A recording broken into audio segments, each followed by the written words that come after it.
الحمد لله الذي أنزل سكينة في قلوب المؤمنين ليزدادوا إيمانا مع إيمانهم. أشهد أن لا إله إلا الله له الملك الحق المبين، وأشهد أن سيدنا محمدا عبده ورسوله المبعوث رحمة للعالمين. اللهم صل وسلم وبارك على هذا النبي الكريم وعلى آله وأصحابه ومن دعا بدعوته واستنى بسنته في يوم لقاء ربه وبعد. فيا أيها الحاضرون أوصيكم ونفسي بتقوى الله فقد فاز المتقون. قال الله تعالى في القرآن الكريم: أعوذ بالله من الشيطان الرجيم، بسم الله الرحمن الرحيم. سبحان الذي أسرى بعبده ليلا من المسجد الحرام إلى المسجد الأقصى الذي باركنا حوله لنريه من آياتنا إنه هو السميع البصير. صدق الله العظيم وصدق رسوله النبي الكريم ونحن على ذلك من الشاهدين والشاكرين والحمد لله رب العالمين. Jamaah salat Jumat yang dimuliakan Allah Subhanahu wa taala, bersyukur kita kepada Allah dengan mengucapkan alhamdulillahi rabbil alamin. Berselawat kita kepada Nabi kita Muhammad sallallahu alaihi wasallam dengan mengucapkan Allahumma salli ala Muhammad wa ala ali Muhammad. Pada kesempatan yang mulia ini khatib mengajak kepada diri khatib sendiri dan kepada kita semua, marilah kita tingkatkan ketakwaan kita kepada Allah Subhanahu wa taala. Takwa dalam arti kata menjalankan apa yang diperintahkan Allah kepada kita dan berusaha menjauhi segala yang dilarang oleh Allah Subhanahu wa taala. Jamaah salat Jumat yang dimuliakan Allah Subhanahu wa taala, tidak terasa hari ini kita sudah berada di bulan Sya'ban dan tidak lama lagi akan masuk kepada bulan suci Ramadan. Tentunya menyambut datangnya bulan suci Ramadan itu harus ada pelajaran-pelajaran yang agar nanti ketika kita menjalankan ibadah di bulan suci Ramadan, kita mampu menjalankan ibadah itu dengan sebaik-baiknya. Adapun pelajaran yang ditanamkan sebelum memasuki bulan suci Ramadan itu, belajar dari peristiwa Isra dan Mi'rajnya Nabi Muhammad sallallahu alaihi wasallam. Yang kisah Isra'nya sudah khatib bacakan di dalam Quran surah Bani Israil ayat 1. Subhanalladzi asra bi'abdihi laylan minal masjidil harami ilal masjidil aqsa. Maha suci Allah yang telah memperjalankan hambanya Muhammad pada suatu malam dari Masjidil Haram ke Masjidil Aqsa, yang kemudian alladzi barakna haulah, Allah berikan keberkahan di sekelilingnya, linuriyahu min ayatina, agar Allah menunjukkan tanda-tanda kebesarannya, tanda-tanda kekuasaannya. Innahu was-sami'ul basir, sesungguhnya Allah Maha mendengar lagi Maha melihat. Jamaah salat Jumat yang dimuliakan Allah, peristiwa Isra dan Mi'raj itu adalah peristiwa keimanan.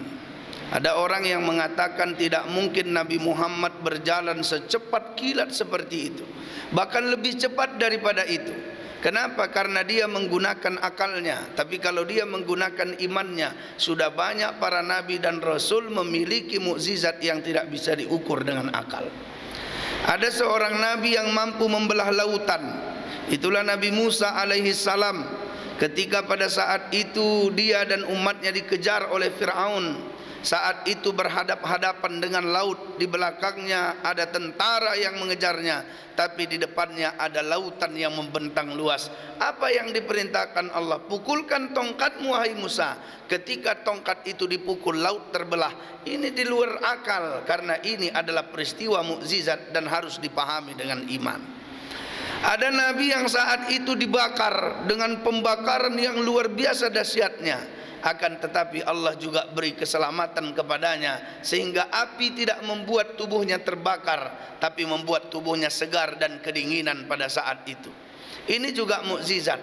Dan peristiwa Isra dan Mi'raj itu adalah mukjizat yang dialami oleh Nabi Muhammad sallallahu alaihi wasallam.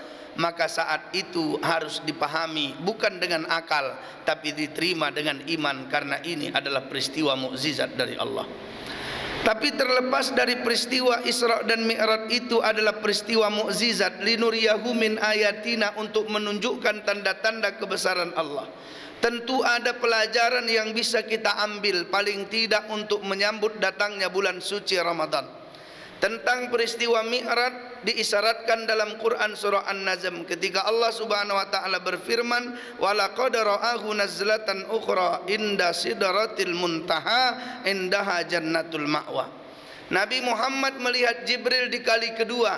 Saat itu di Sidratil Muntaha, di dekatnya ada surga Jannatul Ma'wa. Tapi cerita lengkapnya tentang Mi'raj dijelaskan dalam hadis yang diriwayatkan oleh Imam Al-Bukhari nomor hadis 3598 dengan sanad hadis yang begitu panjang. Di antaranya saya baca dalam kitab Fathul Bari bi Syarh Sahih Al-Bukhari. Ini kitab ditulis oleh Amirul Mukminin fil Hadis. Jarang ulama hadis memiliki gelar Amirul Mukminin fil Hadis, pemimpin dalam ilmu hadis. Beliau adalah Al-Imam Al-Hafiz Syihabuddin Ahmad bin Ali bin Hajar Al-Asqalani, atau dikenal dengan Imam Ibnu Hajar Al-Asqalani, yang lahir di Asqalan, Mesir pada tahun 773 Hijriah dan wafat tahun 852 Hijriah. Beliau tuliskan dalam kitabnya, "Waqilal hikmatu fil iqtisari ala haula'il madhkurin." Adapun hikmah Nabi Muhammad harus bertemu dengan nabi-nabi tertentu dalam peristiwa Mi'raj. Tentunya ini dari langit pertama sampai langit ketujuh, lil isyarati ila ma sayaqa'u lahu sallallahu alaihi wasallam ma'a qaumihi, sebagai isyarat yang akan dialami oleh Nabi Muhammad sallallahu alaihi wasallam bersama kaumnya. Min nadhiri ma waqa'a likulli minhum, terhadap apa yang dialami Nabi tidak jauh dari apa nabi-nabi yang ditemui dalam peristiwa Mi'raj itu. Fa amma Adam fa waqa'at tanbihu bima waqa'a lahu minal khuruji minal jannati ilal ardi, seperti contohnya Nabi Adam alaihi salam yang saat itu sebenarnya yang ditemui Nabi, dia dulu tempat tinggalnya di surga, akan tetapi dia harus pergi meninggalkan tempat tinggal semula itu dan berada di bumi. Maka bima saya qaulin Nabi sallallahu alaihi wasallam minal hijrati ilal madinati, sebagai isyarat Nabi Muhammad pun tidak akan bertahan lama sesudah peristiwa Isra Mi'raj itu untuk tinggal di tempat semula yaitu Mekah, tapi dia harus pergi meninggalkan Mekah dan hijrah dari Mekah ke Madinah. Jamaah sekalian yang dimuliakan Allah Subhanahu wa ta'ala, ternyata isyarat itu terjadi ketika Nabi Muhammad sudah 1 tahun melaksanakan peristiwa Isra dan Mi'raj itu. Dia pun melaksanakan perjalanan dari Mekah menuju Madinah atas desakan orang-orang yang ingin membunuhnya. Kemudian pelajaran lain, Nabi Muhammad SAW bertemu dengan Nabi Adam alaihissalam. Nabi Adam itu tempatnya di surga. Dan ketika itu iblis menanamkan prasangka buruk kepada Allah dalam hatinya. Dan saat itu Nabi Adam dan istrinya tergelincir dari surga, seperti yang dikatakan Allah, fa'azallahuma syaitanu anha fa'akhrajahuma mimma kana fi wa qulna bitu ba'dukum li ba'din adu walakum fil ardi mustaqarru wa mata'un ilahin. Jadi prasangka yang ditanamkan itu akhirnya mampu menggelincirkan Nabi Adam dan istrinya dari surga. Maka umat Nabi Muhammad harus memperbaiki prasangkanya ketika menyambut datangnya bulan suci Ramadan. Wa bi Isa wa Yahya ala ma waqa'alahu min awalil hijrati min adawatil yahudi wa tamadihim alal baghi alaihi wa iradatihim usulus su'i ilaihi.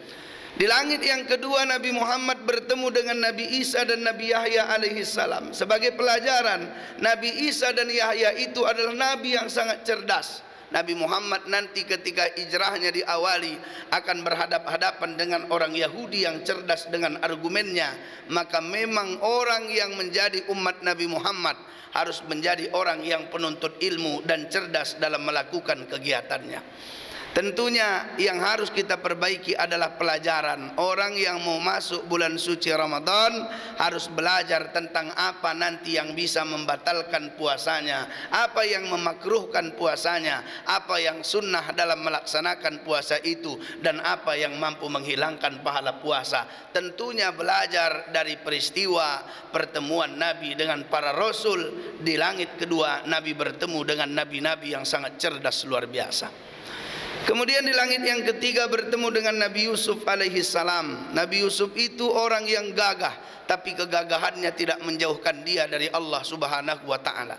Maka orang yang mau menyambut datangnya bulan suci Ramadan seharusnya dia pertebal, dia jaga kehormatannya di hadapan Allah Subhanahu wa taala. Sesuatu yang tidak halal baginya tinggalkan, sesuatu yang baik baginya ambil. Penjara lebih aku sukai, kata Nabi Yusuf, daripada harus melaksanakan sesuatu yang tidak Allah ridhoi dan Allah murkai. Itulah hakikatnya jiwa orang-orang yang beriman kepada Allah. Di langit yang keempat Nabi Muhammad bertemu dengan Nabi Idris alaihi salam. Nabi Idris itu nabi yang cerdas secara spiritual. Di saat orang lain sedang enak dengan kehidupan dunianya, dia selalu ibadah kepada Allah. Di saat orang lain sedang tidur dengan lelapnya, dia selalu beribadah kepada Allah. Karena kecerdasan itu, kata Allah, wa rafa'nahu makanan aliyya. Nabi Idris diangkat ke derajat yang sangat tinggi sekali. Maka menyambut bulan suci Ramadan, belajar ikhlas dari Nabi Idris untuk beribadah kepada Allah Subhanahu wa taala.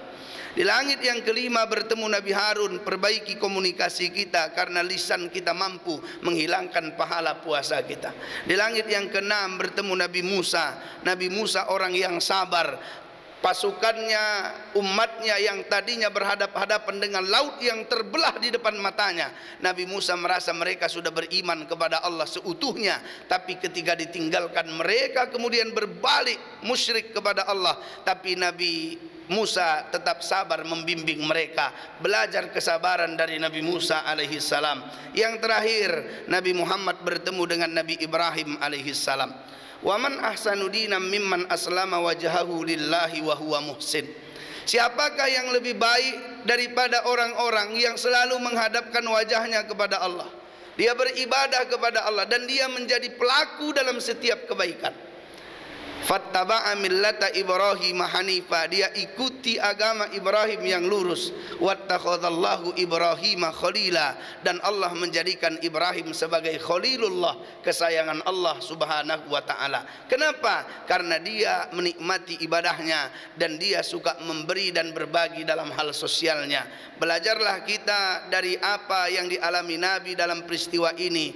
Insya Allah kita akan siap menjadi orang yang bertakwa ketika melaksanakan ibadah di bulan puasa. Barakallahu li wa lakum fil Qur'anil Karim wa nafa'ani wa iyyakum bima fihi minal ayati wa dzikril hakim wa taqabbala minni wa minkum tilawatahu innahu wal ghafurur rahim.